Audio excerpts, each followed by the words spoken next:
Alors dans cette vidéo, nous allons commencer le chapitre de probabilité en faisant plein de petits exercices, d'accord, que vous allez faire en autonomie et je vous donnerai la correction tout de suite.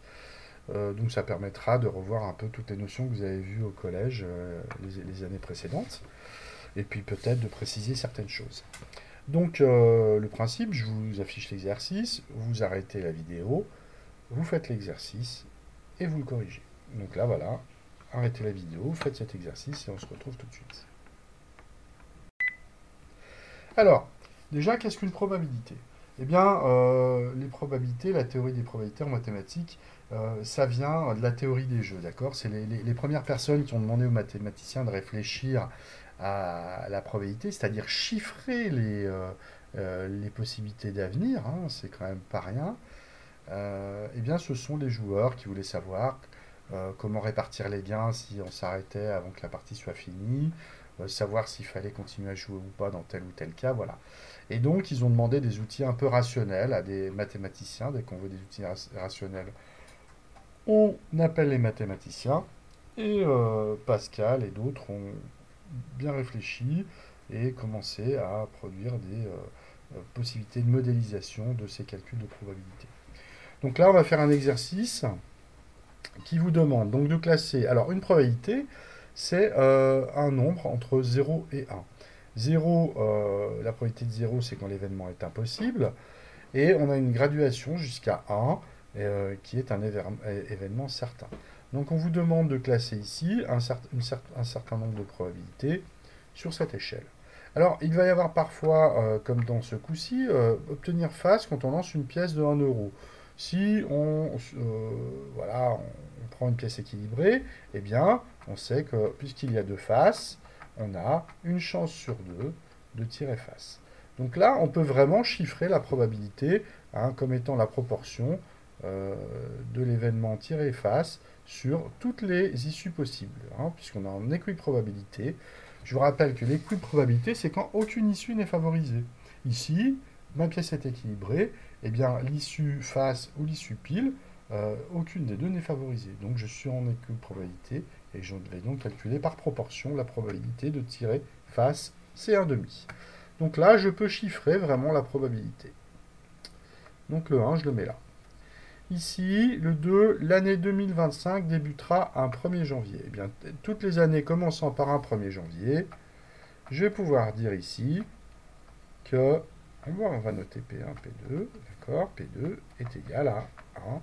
C'est un événement certain. Certain. D'accord. Nous sommes sûrs que l'année 2025 débutera par un 1er janvier. Donc nous avons ici le cas d'un événement certain. Le 3. Alors, le 3, obtenir 5 en lançant un dé équilibré. Alors ici, pareil, hein, le dé équilibré, c'est suggère l'équiprobabilité.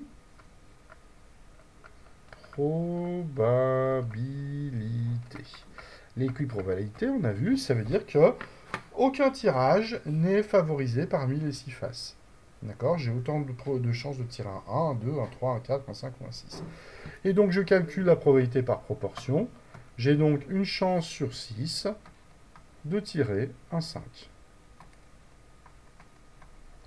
D'accord? Donc là, pareil, je peux chiffrer, je peux quantifier ma probabilité. Donc un sixième, eh ben, c'est un tiers de 1,5. Et donc là, je peux mettre la probabilité de... Vous voyez, dans l'échelle, elle est classée dans les improbables. Moi, je ne suis pas tout à fait d'accord, j'aurais dit peu probable. Alors plutôt entre les... Bon, ça c'est une échelle assez suggestive. Hein. Donc ensuite, le suivant. Donc, 4. Avoir de la pluie le dernier jour du mois de juillet.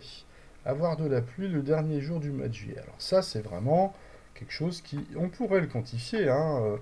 Il faudrait regarder à quel endroit on est, regarder des statistiques. Comment on pourrait calculer ça eh bien, soit on fait une probabilité, soit on fait une simulation, soit on fait des statistiques. On regarde les statistiques des années précédentes, on regarde le passé, on analyse le passé et on en tire un résultat sur l'avenir. D'accord? C'est bien l'information que nous avons récoltée qui nous permet de décrire l'avenir, d'avoir une probabilité. D'accord? Et si, si on n'est pas sûr de savoir s'il va pleuvoir ou pas, c'est bien qu'on n'a pas toutes les informations qu'il nous faudrait. Donc là, bah, ça dépend de la région. Alors, on va dire en région parisienne. Ah, il pleut quand même en juillet, hein. De toute façon, en France, il pleut en juillet. Dans le sud aussi, il peut pleuvoir. Ça peut même pleuvoir très très fort l'été. Donc moi, je dirais ah, entre improbable et peu probable quand même, hein, puisqu'on est quand même au mois de juillet, on est en été, et puis bon, on aime bien qu'il fasse beau, hein. Donc 4, je mettrai ici, vous voyez. Bon, c'est un peu à l'œil, hein. Très bien. Alors, un élève de la classe, là on va dire peu probable.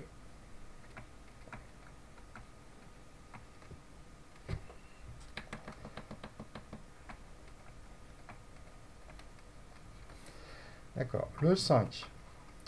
Un élève de la classe est choisi au hasard. Il fête son anniversaire demain. Donc vous êtes combien dans la classe? 35 élèves. D'accord? Voilà. Disons que... Alors, on va réfléchir en gros. Allez, prenons le cas où vous êtes dans une classe et aucun élève... Il n'y a pas deux élèves qui ont leurs anniversaires en même temps. Donc les 35 jours d'anniversaire de la classe vont être répartis uniforme, bah, au hasard sur les 365 jours. Et donc, bah, on a à peu près, on imagine avoir une chance sur 10 à peu près, hein, puisque 35 sur 365, ça fait à peu près une chance sur 10. Bon, ça c'est vraiment une approche intuitive. Alors il y a un calcul, c'est une loi qui s'appelle la loi binomiale, hein, qui permet de calculer ça, dans tous les cas, parce que là on a quand même fait une hypothèse forte, c'est qu'il n'y ait pas deux élèves qui aient l'anniversaire en même temps. Mais bon, ça c'est plutôt... voilà, hein, il y a de fortes chances qu'il n'y ait pas deux élèves qui aient la même date anniversaire. Donc, eh bien, par un calcul, un vrai calcul, on va vraiment obtenir, avec la loi binomiale, on va obtenir, alors, eh bien, ça se confirme, ça confirme notre approche. On a 1 sur 10. Donc 1 sur 10, il faut diviser ça en 5, on va le mettre là à peu près, hein. Donc là, je vais le mettre là. On va avoir la probabilité que demain, un de vous et son anniversaire est par ici. Donc c'est la 5. Très bien. Voilà. Et la 6. Alors la 6, rencontrer un homme à trois têtes. Ben moi, je pense que ce n'est pas possible. Donc là, c'était P5. P6. Moi, je dis clairement que ce n'est pas possible. Donc voilà cet exercice. Alors, vous voyez, il y a des approches intuitives, il y a des approches que vous savez déjà faire, déjà calculer, vous savez faire de l'écoute de probabilité, et c'est ce que nous allons préciser dans le chapitre. Donc voilà, je vous mets le deuxième exercice. Donc là, on va vous donner des situations réelles, d'accord, du langage courant. C'est des probabilités dans le langage courant qu'on vous demande de traduire en langage mathématique. Donc à vous de jouer. Bon, alors on va voir la correction. Donc en fait, que se passe-t-il ici? À ce jeu, j'ai 27 chances sur 50 de gagner. Donc ça, c'est typiquement la description en langage naturel d'une probabilité de 27 sur 50. Donc une probabilité peut très bien s'écrire comme une fraction. D'accord? C'est tout à fait possible. On peut la laisser comme ça. Et si vous le calculez en décimale, ça va vous donner 0,54. La deuxième situation, eh bien, là, 88% des Français sont droitiers. Alors, ça, c'est une proportion, hein, c'est pas vraiment une probabilité, ça serait plutôt de l'ordre de la statistique. Alors, en final, comment on passe de la statistique à la probabilité? Eh bien, la probabilité, c'est quand on va s'intéresser à un seul individu. D'accord? On a une population de Français. on sait que la proportion de droitiers est de 88%. Donc, ce qu'on pourrait écrire, c'est que, il faudrait écrire une phrase, la probabilité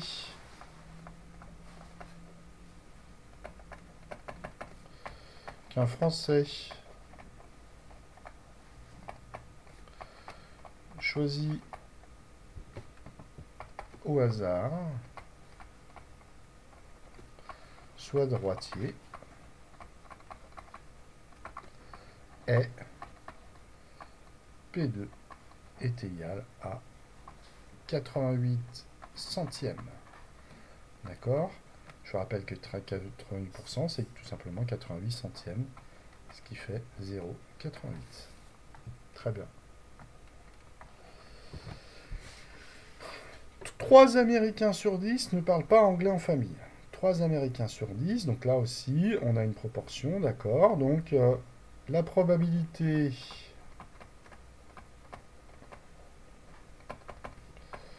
qu'un Américain ne parle pas anglais en famille est de 1 sur 10.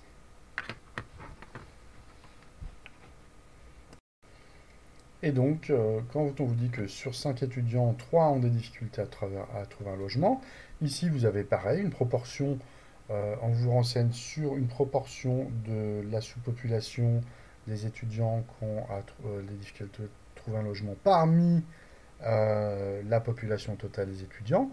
Et donc, eh bien, la probabilité, c'est si je choisis un étudiant au hasard, la probabilité qu'il y ait des difficultés à trouver un logement est de 3 cinquièmes, c'est-à-dire 0,60. Donc, vous voyez, il faut vraiment, quand on fait des probabilités, définir vraiment ce qu'est l'expérience aléatoire. Par exemple, ici, c'est je choisis un étudiant et je regarde s'il a des difficultés à trouver un logement. D'accord? On passe du groupe à l'individu quand on a la probabilité. D'accord? On va sur une statistique de groupe, hein, sur une proportion dans un groupe, on va en déduire la probabilité d'un événement au niveau d'un tirage individuel. D'accord? Voilà en gros pour cet exercice. Donc voici l'exercice numéro 3. Alors là, on se place vraiment en situation d'équiprobabilité et on va faire des calculs de probabilité en équiprobabilité. Donc je vous laisse regarder cet exercice et on voit en détail ensuite de quoi il retourne.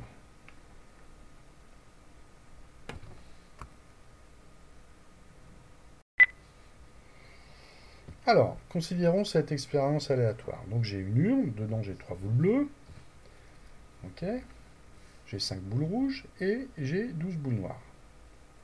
Très bien, ce qui me fait un total de 12 plus 5, 17 et 3, 20 boules au total. Alors, on tire une boule au hasard. Que suggère ce au hasard? Il suggère qu'en finale, aucune boule n'est favorisée au moment du tirage. Hein. Je n'ai vraiment pas plus de chances de tirer cette boule plutôt que celle-là parmi les 20. D'accord? Donc, et c'est vraiment comme ça que l'on définit l'équiprobabilité. Donc, on va dire, mon expérience aléatoire étant, je tire une boule parmi les 20 au hasard, puisque aucune issue n'est favorisée,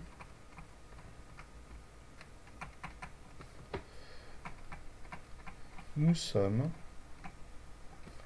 en situation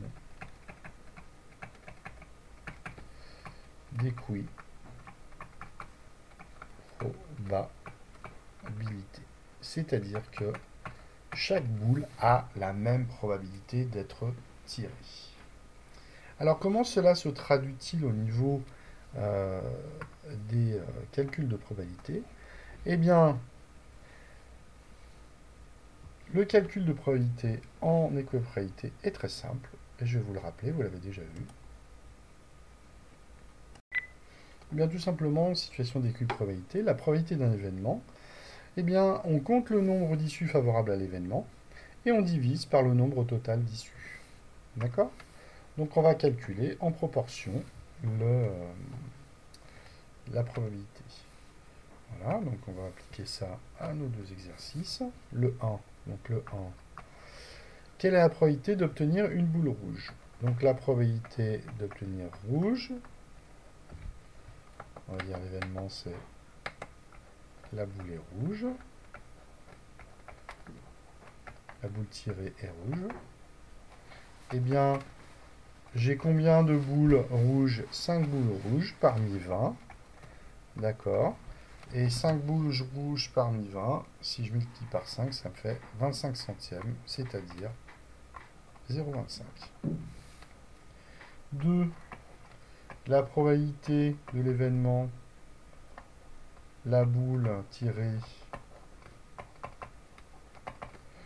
n'est pas noire.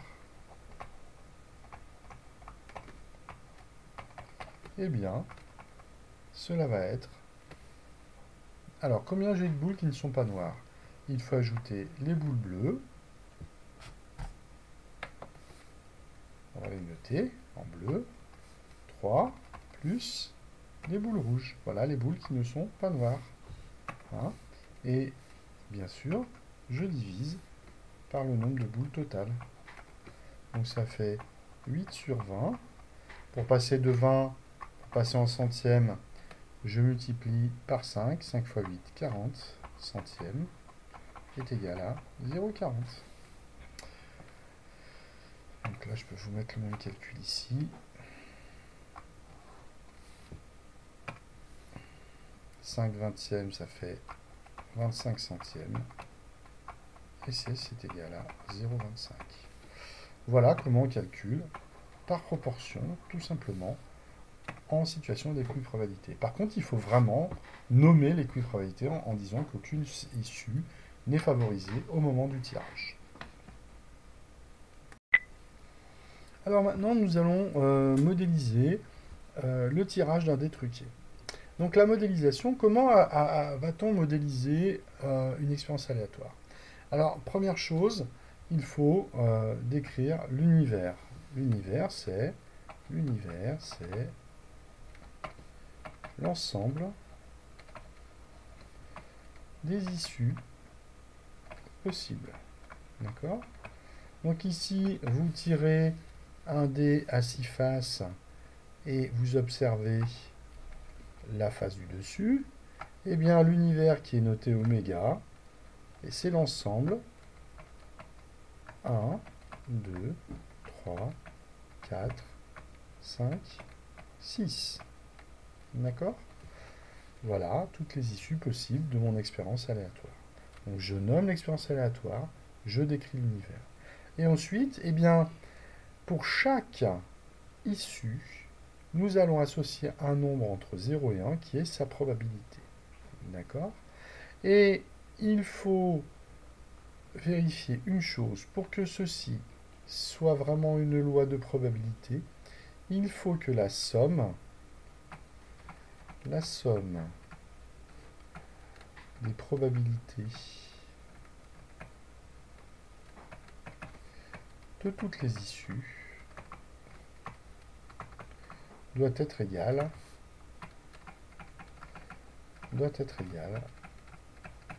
à 1.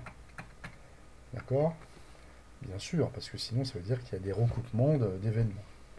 Alors, eh bien, ce qui va nous donner ici, donc, on va pouvoir calculer P3 est égal à 1 moins toutes ces probabilités. Donc, 3 vingtièmes moins 1 vingtième moins 3 dixièmes moins 1 dixième moins 7 vingtièmes. Donc, je vais tout passer en vingtièmes. Ça fait 1 moins... Alors, j'ai combien de vingtièmes? Là, j'en ai 3, plus 1. On va tout passer comme ça.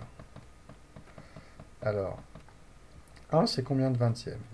C'est 20 vingtièmes, moins 3 vingtièmes, moins 1 vingtième, moins... Alors, pour passer en vingtième, là, je suis en dixième, je multiplie en haut et en bas par 2.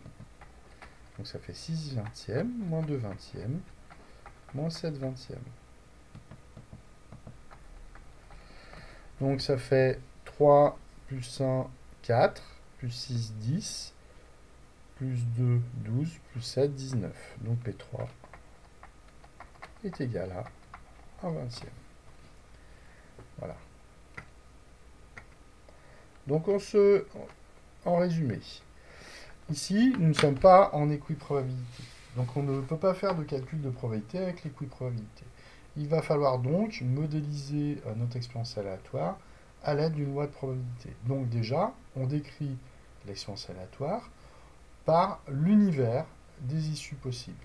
Ici, j'ai 1, 2, 3, 4, 5, 6 comme tirage possible. Et on va associer une probabilité qui est un nombre entre 0 et 1 à chaque issue. D'accord? Par exemple, ici, j'ai 3 chances sur 20 de tirer un 1.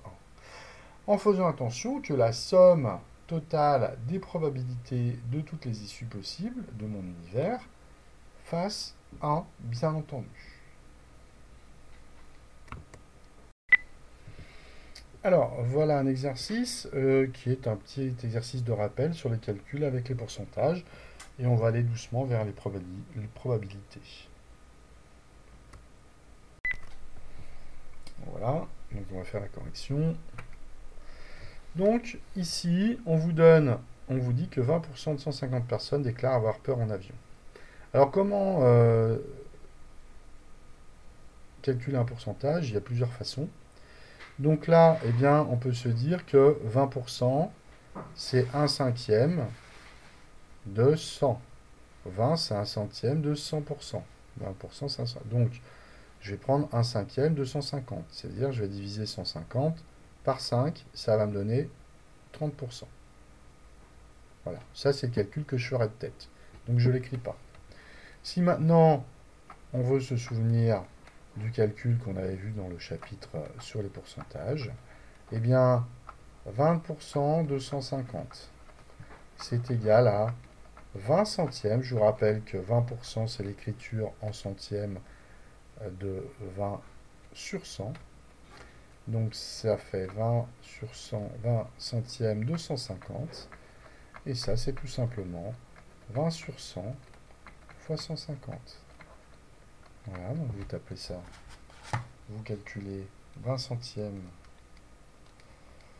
fois 150. Et vous trouvez 30. D'accord? Vous avez vu qu'on ne fait pas du tout le même calcul de tête et à la calculatrice. Après, il y a le produit en croix. Vous pouvez aussi faire le produit en croix. Mais il faut savoir calculer très rapidement avec les proportions aussi. C'est quand même le but. Alors, la deuxième. Alors là, c'est l'inverse. On vous donne une proportion et on vous demande de l'écrire en pourcentage.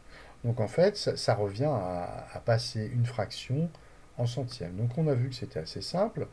3 Français. Alors on va quand même mettre une phrase pour la réponse de dessus. Cela représente, puisqu'on vous a posé une question en français ici.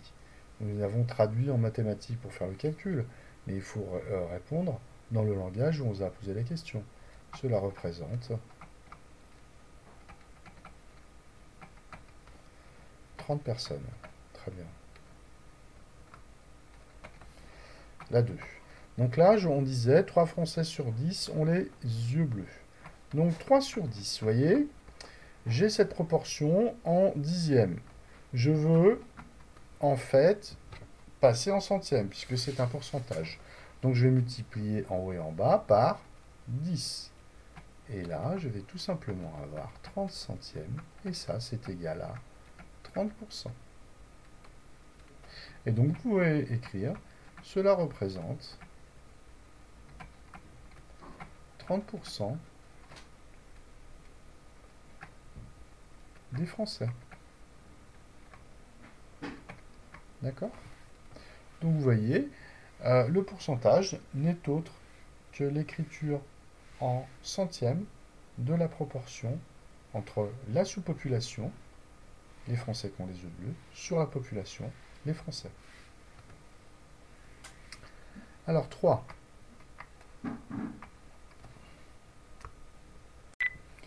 Alors là, nous avons typiquement un exercice où nous allons nous servir d'une statistique, d'accord, c'est-à-dire calculer sur une grande population pour ensuite en déduire une probabilité. Donc imaginez, dans une usine, sur une chaîne de fabrication, on constate que 15% des machines se dérèglent après 3 heures de fonctionnement.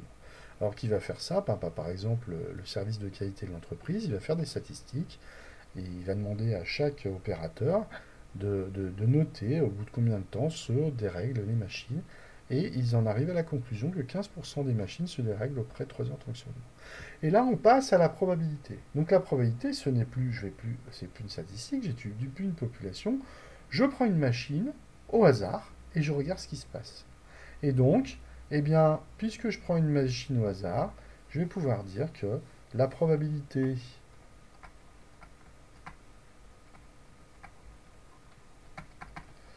alors qu'une machine choisie au hasard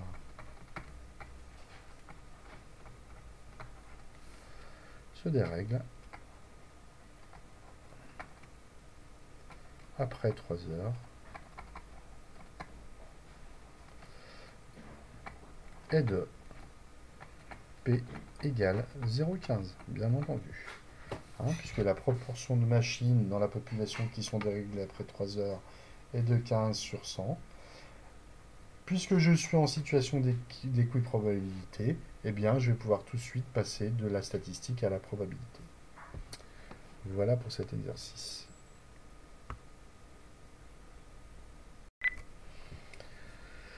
Donc voilà, à nouveau, une population, d'accord. Donc lors d'une compétition sportive, la répartition pardon, des participants est la suivante. C'est pas facile à dire. Donc les données vous sont données par un tableau à double entrée. Donc, et on vous demande de déduire de cette statistique un certain nombre de probabilités. Alors à vous de jouer.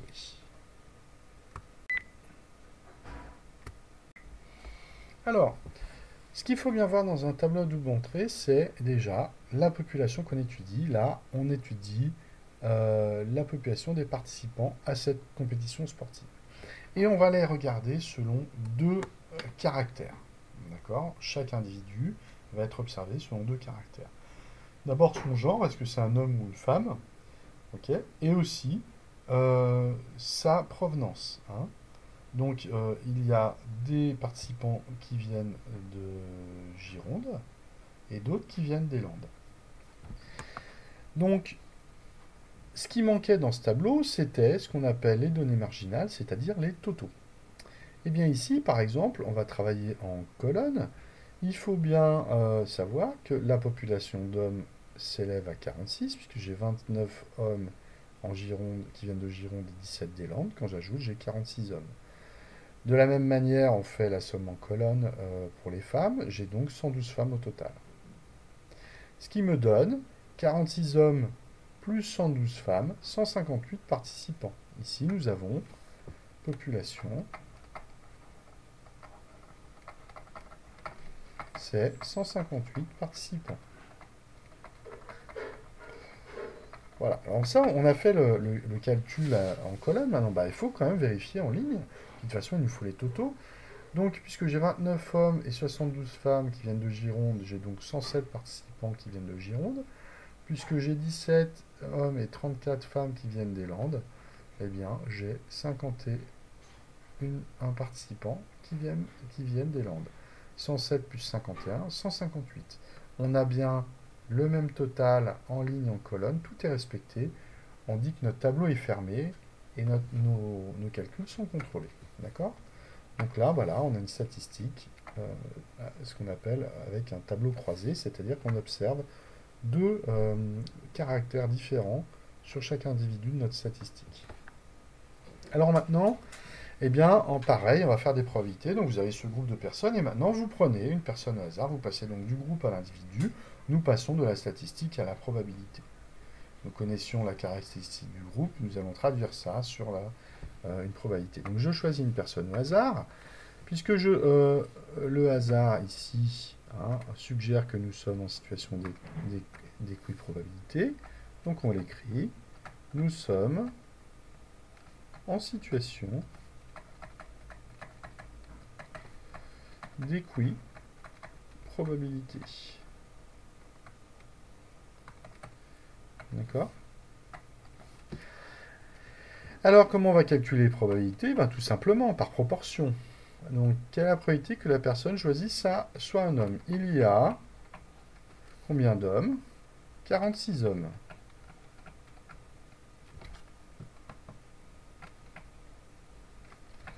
Parmi les 158 participants. Donc la probabilité, c'est bien l'effectif de la alors on va l'appeler P1, c'est bien 46 hommes sur 158 participants au total. Ce qui me donne 46 sur 158. Alors on va arrondir au centième. Hein. Ça fait 0,29 à 10 moins 2 près. D'accord? Et le deuxième, quelle est la probabilité que la personne choisie soit une femme originaire des Landes? Alors, regardez. Femme originaire des Landes. C'est ici que ça se passe. Hein? Il y a 34 femmes originaires des Landes. D'accord? Donc, quand je choisis une personne au hasard, la probabilité que ce soit une femme originaire des Landes, eh bien, je vais avoir P2 qui est égal à 34, toujours, bien, parmi 158, puisque j'ai tiré mes personnes, parmi tous les... j'ai tiré au hasard une personne parmi les 158 participants. Et donc, pareil, là, vous allez avoir, si on arrondit, 0,22, une probabilité de 0,22 à 10 moins de près. Voilà pour ce dernier exercice. Bon, on a terminé vous avez terminé la révision des gammes pour bien rentrer dans ce chapitre. Donc vous avez vu qu'on a vu pas mal de notions, l'équiprobabilité, le calcul de probabilité dans le cas des probabilités, les événements certains, la gradation des événements, comment on fait une loi de probabilité quand on est en équiprobabilité. Donc voilà, qu'est-ce que c'est qu'une expérience aléatoire, qu'est-ce que c'est l'univers, beaucoup de choses, beaucoup de notions. Maintenant, il s'agit de mettre ça au propre dans votre cours.